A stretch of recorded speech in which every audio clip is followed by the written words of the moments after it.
दावा कर रहा है। ईरान ने खित्ते में अमरीकी फौजी अड्डों के खिलाफ ऑपरेशन का आगाज कर दिया है। कतर और इराक में अमरीकी फौजी अड्डों पर मिसाइल हमले किए गए हैं। ईरान ने कतर में अमरीकी फौजी अड्डे पर 6 और इराक में 1 मिसाइल दागा है।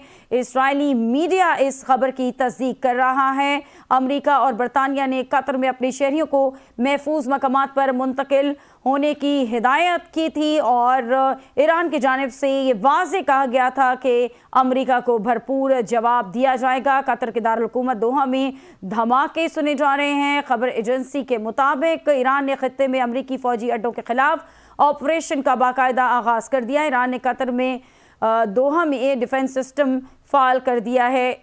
डिप्टी डायरेक्टर आमिर शेख हमारे साथ लाइन पर मौजूद हैं।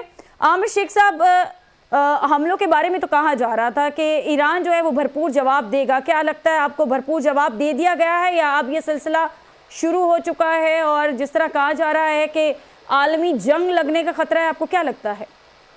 ये देखिए, ये बहुत ही इसी खदशे का इजहार किया जा रहा था कि किसी भी सूरत में जो ईरान है वो हर सूरत में इसका जवाब देगा।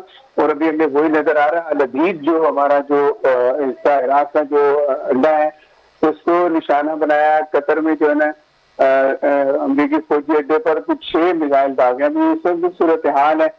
सदर ट्रंप ने भी वहां पर हंगामी इजलास बुला लिया अपना मुशीरों का और वाशिंगटन में। तो इस वक्त जो सूरत हाल हम आगे भी देख रहे हैं इस वक्त तो बहुत ही